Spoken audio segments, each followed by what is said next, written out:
महाकुंभ में लाखों लोग रोज स्नान कर रहे हैं। इस शहर और महाकुंभ का मुगलों से भी गहरा नाता रहा है। प्रयागराज में महाकुंभ चल रहा है, यहाँ लाखों लोग स्नान कर रहे हैं। प्रयागराज और महाकुंभ का मुगलों से भी गहरा नाता रहा है। संगम तट पर जहां आस्था की डुबकी लगाई जाती है, उसी के पास मुगल शासक अकबर ने किले का निर्माण कराया था। इसके अलावा अन्य मुगल शासकों ने यहाँ कई निर्माण कराए। आइए जान लेते हैं कि मुगलों ने कुंभ नगरी में क्या क्या बनवाया, कुंभ को लेकर क्या रहता था मुगलों का रुख। साल 1567 की बात है। प्रयाग से लगभग 55 किलोमीटर दूर कड़ा के सरदार अली कुली खान ने बगावत कर दी। इस पर सेना के साथ अकबर कड़ा पहुंचा और युद्ध में अली कुली खान मारा गया। यहां से अकबर प्रयाग पहुंचा और 2 दिन वहां रहा।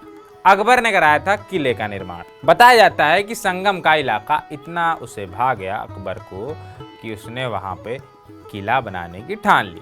इसके 8 साल बाद यानी 1575 में जब वो आया था यहाँ पे, उसके 8 साल बाद 1575 में अकबर एक बार फिर प्रयाग पहुंचा और संगम तट पर किले और शाही नगर की नींव रखी। इसके साथ ही शाही शहर का नाम रखा गया इलाहाबाद, जिसका मतलब है ईश्वर के रहने का स्थान। धार्मिक चर्चा के लिए अकबर ने इबादत खाने का भी यहाँ निर्माण करवाया था। इतिहासकार हेरम चतुर्वेदी की एक किताब है, कुंभ ऐतिहासिक वांग्मय।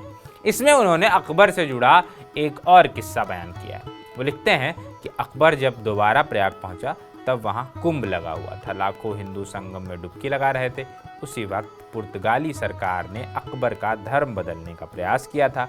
दरअसल पुर्तगाली पास्टर मोन्सेरेट अकबर के दरबार में आता रहता था। उसी ने पुर्तगाल सरकार को पत्र भेजा कि मिशनरी को हिंदुस्तान भेजा जाए, जिससे अकबर का धर्म बदलवाया जा सके। इबादत खाने में ईसाई धर्म प्रचारक अकबर का धर्म बदलवाने की कोशिश कर रहे थे, पर अकबर ने ऐसा नहीं किया। उसने इबादत खाना ही बंद करवा दिया। अकबर ने कहा कि धार्मिक चर्चा के लिए इबादत खाना का निर्माण कराया गया था, पर यहाँ तो धर्म के नाम पर झगड़े हो रहे हैं। उसने यहाँ तक कहा कि धार्मिक चर्चा केवल अब कुंभ में हो सकती है। अकबर के बाद जहांगीर के शासनकाल में भी प्रयागराज में कई निर्माण हुए। बताया जाता है कि जहांगीर यानी सलीम को अकबर ने सूबेदार के रूप में यहाँ भेजा, तो वो अकबर के बनाए किले में रहने लगा। यहाँ उसने काले पत्थरों से एक सिंहासन बनवाया, जिसे साल 1611 में आगरा भेजा गया था। इसके अलावा किले में जहांगीर को मौर्य काल का अशोक स्तंभ पड़ा मिला। इससे उसने दोबारा स्थापित कराया और 35 फुट के स्तंभ पर उसने अपनी पूरी वंशावली खुदवाई थी। जहांगीर के काल में इलाहाबाद में 4 प्रमुख मकबरों का निर्माण किया गया।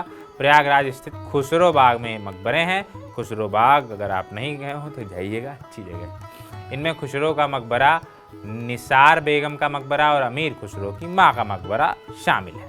इन्हें इंडो इस्लामिक शैली में बनाया गया है। ज्यामितीय विधि से इन मकबरों को एक सीधी रेखा में बनाया गया है। इनके निर्माण में राजस्थानी बलुआ पत्थर का इस्तेमाल किया गया है। कोठारी महंत शिवानंद के हवाले से मीडिया रिपोर्ट्स में बताया गया है कि 16वीं सदी में गुरु नानक देव जी के बेटे श्री चंद्र देव जी ने उदासीन संप्रदाय की नींव रखी थी।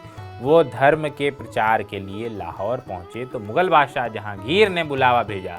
उनसे प्रभावित होकर बादशाह ने श्री चंद्र देव जी को 700 बीघा जमीन दान की थी। तो आगे चलकर उदासीन अखाड़े को मिली। कुंभ ऐतिहासिक वांग्मय से पता चलता है, जो हमने किताब का जिक्र किया है, जो हम वीडियो बता रहे हैं, उसी किताब से पता चलता है कि शाहजहां ने अपने बेटे दारा शिकोह को प्रयाग का सूबेदार नियुक्त किया था।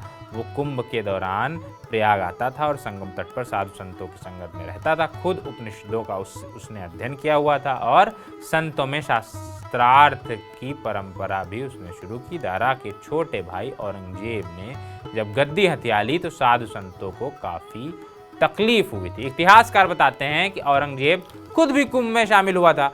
उसने प्रयाग के मंदिरों को ग्रांट भी दिया था, यानी पैसे भी दिए।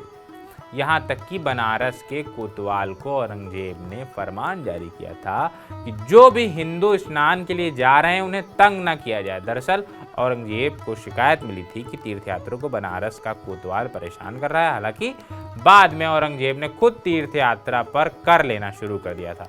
साल 1665 में इलाहाबाद, जिसे प्रयागराज कहते हैं, वहाँ फ्रांसीसी यात्री जीन बैप्टिस्ट ने वो पहुंचे और उन्होंने उसके बारे में लिखा है कि संगम पर बने किले में जाने के लिए कर देना पड़ता था। यही नहीं, सरकारी दस्तावेजों के हवालों से बताया जाता है कि औरंगजेब गंगा जल को स्वर्ग का जल मानता था। फ्रांस के इतिहासकार बर्नियर ने लिखा है कि औरंगजेब जहाँ भी जाता था साथ में गंगा जल जरूर रखता था।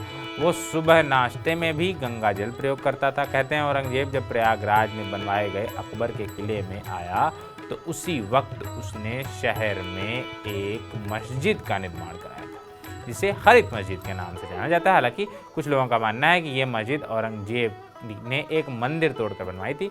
मंदिर की मूर्तियों को भी तुड़वा दिया गया था। आज भी प्रयागराज के दारागंज में हरित मस्जिद है। चलते हैं, बताइएगा ये वीडियो कैसा लगा, ये जानकारी कैसे लगी। अभी चलते हैं, टाटा बाय बाय, शुक्रिया।